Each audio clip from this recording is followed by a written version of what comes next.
you, Madam Chairman, and welcome. Good to see you, Madam Secretary. General, thank you for being here and your leadership.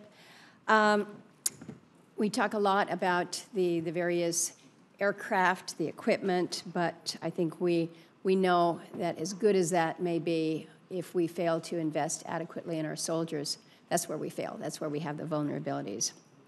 So we've had these conversations before about how we really take a whole of person approach in addressing the physical, the mental, the emotional, even the spiritual needs of our soldiers. We've had the discussion about conditions in Alaska and some of the challenges that present themselves that often contribute to mental health struggles. One of the things that we have found that is amazing in its effort or its ability to uplift morale is this program that we authorized in the FY23 NDAA, and this is the Fly Back Home.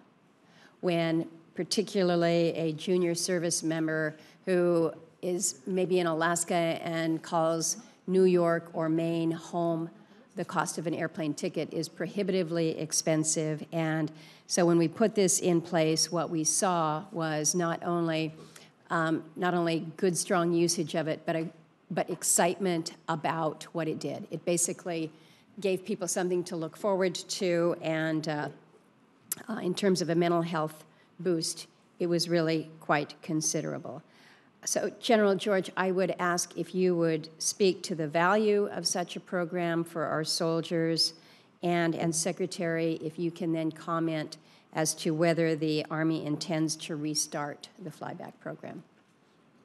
General. Thanks, Senator, and I agree with you. Your comment up front that our edge is our soldiers and making sure that we're investing in them. We're really proud. I think a lot of things that we have done, and we have seen General Eifler in the 11th Airborne Division up there, has informed things across the Army. So they're doing great. And first and foremost is they're doing great training up there. And, you know, we're continuing to invest in that because I think that that's critically important. And I know you've had an opportunity to see that. What we like to say is that every location is unique, and we need to be able to do unique things like the Fly Back Home program. That's very unique, you know, given where they're at. And is helpful for us. And I think that we have to look at every installation like that a little bit different. I will tell you that Alaska is near the top. You know, we offer stations of choice. There's a lot of people that want to go up and serve in Alaska. That has helped, you know, with us for our recruiting. And I think it's they want to come up to Alaska and experience that. But it's also because they do a really good job of taking care of their soldiers and their families, and I think it starts there.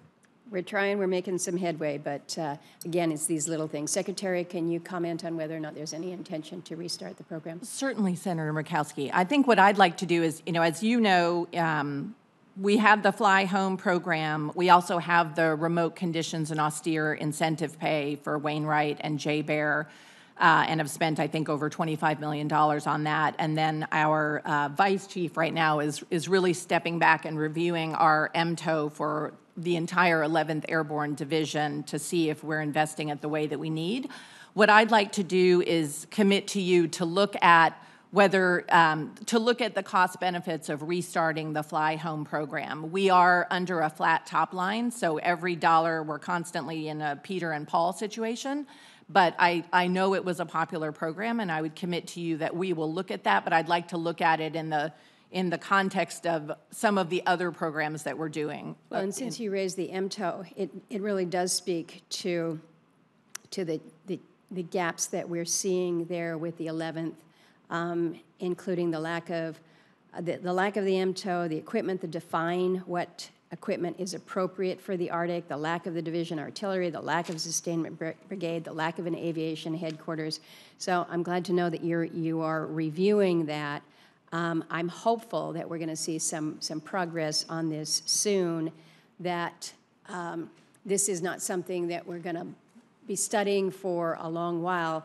I think we recognize what has been put in place with the 11th, the focus on the Arctic strategy and the need to emphasize the dominance there. But we have to have it all lined up. We just can't have it in name only or in title only. I think you both recognize that.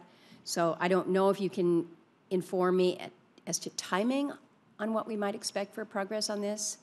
General, do you know? Yeah, we're getting together and having these discussions. I just would tell you, Senator, the things that I think we need to grow first and foremost with structure is counter UAS capabilities, counter UAS batteries. I think we need to grow additional integrated air and missile defense, and we need to grow some long-range fire. So we're obviously looking at it. This, total Army analysis is something that we're, need to do. We did upgun the aviation, oversight up there and added some slots to do that, to make sure that we're, kind of have the right oversight up there with that.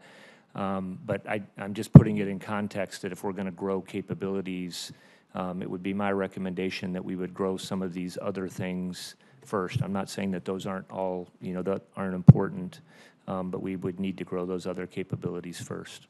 We'll look forward to working with you and getting the updates on this. Thank you, Madam Chairman. Thank you.